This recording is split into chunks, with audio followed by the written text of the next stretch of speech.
fazer aqui uma reflexão, né, sobre o tema Eles Viverão. Por que eu escolhi esse tema, né, e o que ele quer dizer? Da onde que surgiu essa ideia de falar sobre Eles Viverão? A gente vem atravessando nos últimos tempos por um momento muito peculiar, né, de todas as nossas vidas. A gente está atravessando aqui um momento em que a Terra vem fazendo a transição, né, já há bastante tempo, né, já há dois séculos, né, fazendo a transição de um mundo de provas e expiações e caminhando aí para o mundo de regeneração, né, um mundo em que o bem prevalece. Não que o mal não vai mais existir, mas que o bem vai ser maior, né? Vão existir um número maior de pessoas que agem e pensam no bem do que não. Mas, né, esse momento a gente está atravessando e o mundo todo, né, vivendo aí essa grande pandemia, e junto com a pandemia a gente vê tantas pessoas que estão tendo atitudes muito positivas, ajudando ao próximo, procurando tornar a vida das pessoas um pouco melhor, e a gente vê outras pessoas com outras atitudes, né? Pessoas se aproveitando, procurando ganhar dinheiro em cima de uma situação como a pandemia. E muitas pessoas se revoltam com relação a isso, né? Falam assim, poxa, mas como pode, né, uma pessoa querer se beneficiar da doença ou de uma catástrofe? Isso nos revolta, a gente sabe que sim, né? A gente sabe que o nosso julgamento é muito grande, a gente se diz, nossa, eu nunca faria isso e tudo mais. Mas a gente não sabe, né? Naquela passagem da mulher adúltera, Jesus fala, quem estiver livre de pecado, que atire a primeira pedra. Quem somos nós para tirar uma pedra, para julgar, para falar que o outro está errando? Porque nós já passamos por tantas encarnações e hoje, se a gente não faz isso, a gente não pode dizer que nunca fez. Então, julgamento não é a melhor coisa, né, nesse momento. Nesse momento a gente precisa procurar as obras, procurar o evangelho, procurar ler, leituras edificantes, para que a gente possa acalmar o nosso coração e procurar nos melhorar e não tentar melhorar o outro, né? O outro, a cada um segundo as suas obras, né? Jesus não disse a cada um segundo as obras do outro, a cada um segundo as suas obras. Então, nesse momento a gente precisa fazer a reforma íntima, procurar melhorar os nossos hábitos, os nossos pensamentos, as nossas atitudes, mas não julgar o outro, que é bastante difícil. Aí, pensando nisso, eu me lembrei de um conto desse livro, na verdade, né, desse livro Humberto, da psicografia do Francisco Cândido Xavier, que é Contos desta e d'Outra Vida. E no capítulo 23 tem uma história em que Simão Pedro estava muito triste porque Tiago havia sido morto, e ele estava triste por várias coisas, Simão Pedro. Jesus já havia desencarnado e Simão estava ali bastante triste com tudo, todos os cristãos sendo perseguidos, as ideias de Cristo sendo rechaçadas, e ele estava muito, muito triste. E nesse momento, Pedro pensa, como eu desejaria ouvir o Mestre agora. Que diria Jesus do terrível sucesso, né? Que diria Jesus do que está acontecendo agora, nesse momento? Então eu pensei nisso também, assim, eu penso bastante nisso, né? O que diria Jesus diante de tudo o que a gente está vivendo agora? O que diria Jesus? E quantas vezes na nossa vida a gente ajoelha e reza e fala, Jesus, fala comigo, né? Eu estou vivendo essa situação em que eu estou sendo caluniado, ou eu estou sofrendo reveses da vida, ou pessoas estão se aproveitando de mim, e aí você ajoelha e pede, Jesus, como é que eu saio dessa situação, como é que eu me melhoro, como é que, O que eu faço, né? E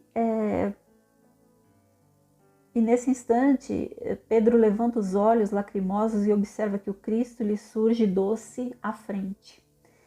E diz assim, né? E o mesmo companheiro é o mesmo companheiro de semblante divino.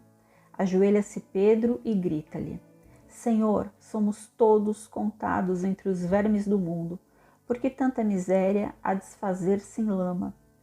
Nosso nome é pisado e o nosso sangue verte em homicídio impune. A calúnia feroz espia-nos o passo. Então Pedro fala aqui para Jesus, né? Tudo que tem tudo que os cristãos vêm sofrendo, as mortes, os apedrejamentos, né? Toda a sorte de tristeza que eles vêm sofrendo. E talvez, porque o mísero soluçasse de angústia, o mestre aproximou-se e disse com carinho a afagar-lhe os cabelos. E agora a gente pode sentir Jesus nos afagando o cabelo, nos olhando com amor infinito e dizendo assim: esquece-te.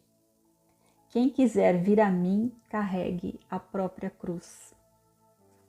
Senhor, retrucou em lágrimas o apóstolo abatido, não renego o madeiro, mas clamo contra os maus, como nós agora, né? Clamando contra os maus. Que fazer de Jorebe o falsário infeliz que mentiu sobre nós, de modo a enriquecer-se? Que castigo terá esse inimigo atroz da verdade divina? Né? A gente pergunta para Jesus, né? Jesus, olha só o que estão fazendo, e aí, o que a justiça vai fazer? E aí Jesus nos responde, sereno como outrora: jamais amaldiçoes, Jorebe vai viver. E Amenabe, Senhor, que punição a dele se armou escuro laço, tramando-nos a perda. E aí a gente diz para Jesus, Jesus, olha só o que está acontecendo, tanta gente impune, né? Tanta gente fazendo coisas ruins, impunes. E Jesus responde assim para a gente: esqueça-lo em prece, porque o pobre Amanebe vai viver igualmente. E Joaquim Bemade, não foi ele talvez o inspirador do crime, o carrasco sem fé que a todos atraiçoa, com que horrenda aflição pagará seus delitos? E aí Jesus nos responde: foge de condenar Joaquim, foge de condenar, Joaquim vai viver. E Amós, o falso Amós, que ganhou por vender-nos, ouvides Amós, porque Amós vai viver. E Herodes, o rei vil, que nos condena à morte, fingindo ignorar que servimos a Deus. E a gente pergunta isso, né? Olha só quantas injustiças acontecendo e nós aqui somos tão bons. E aí, o que vai acontecer? E aí, mas Jesus, sem turvar os olhos generosos, explica simplesmente, repito-te outra vez, que quem fere ante a lei também será ferido. A quem pratica o mal chega o horror do remorso, e o remorso voraz possui bastante fel para amargar a vida. Nunca te vingues, Pedro, porque os maus viverão e basta-lhes viver para se alçarem à dor da sentença cruel que lavram contra eles mesmos. Simão baixou os olhos, Simão baixou a face banhada de pranto, mas ergueu-a em seguida para a nova indagação. O Senhor, entretanto, já não mais estava ali. Na laje do chão só havia o silêncio que o luar renasceste adornava de luz. Esse parágrafo eu li reli várias vezes, porque aqui é um parágrafo que nos acalenta o coração, tanto para nós, muito mais, e digo por mim, que o mal que eu pratico hoje, e que eu posso estar na ignorância e achar que eu estou fazendo certo, uma hora, como eu nunca vou morrer, né? uma hora eu vou me dar conta daquilo que eu estou fazendo e vou me arrepender. E o remorso voraz possui bastante fel para amargar a vida.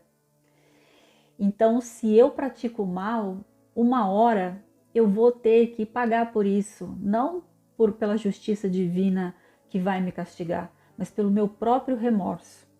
Então, se hoje a gente questiona que as pessoas que têm poder, ou o meu vizinho, ou qualquer pessoa faz o mal, esse mal que a pessoa está fazendo, quem vai colher é aquela pessoa.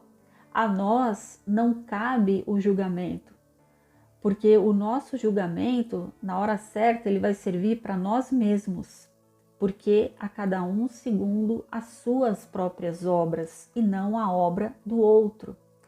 Então a gente está passando por esse momento tão delicado de transição de um mundo melhor, mas o mundo melhor ele começa dentro de nós.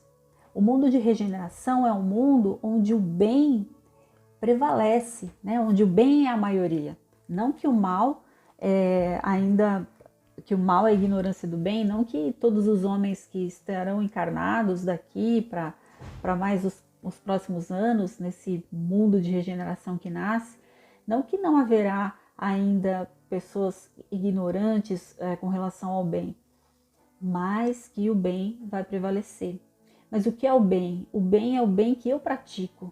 O bem é quando eu tenho a oportunidade de pensar e agir no melhor, para mim e para o meu próximo, para mim e para a minha comunidade. Não adianta a gente querer um mundo de regeneração, que o mundo mude para que eu possa viver nele. O mundo sou eu. O mundo são as minhas atitudes. E todos nós somos responsáveis por essa transformação. Eles viverão. Nós estamos vivendo e jamais vamos morrer. O mal que o outro pratica, cabe a ele, em algum momento da vida dele, amargar o remorso e se arrepender e expiar, mas cabe a ele.